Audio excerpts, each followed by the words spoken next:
every day, late at night, not okay.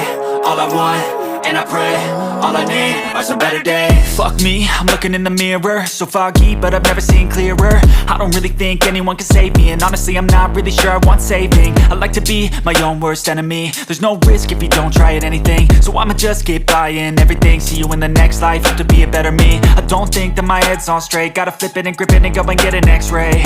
What's wrong with me? I just feel weight pushing on my chest and it squeezes till I suffocate. Better change my mindset, meditate. It's pretty cool that I'm alive and have better days. I could walk, see, hear, I should celebrate. Think I could change my mind, maybe elevate. Living life, every day, late at night, not okay.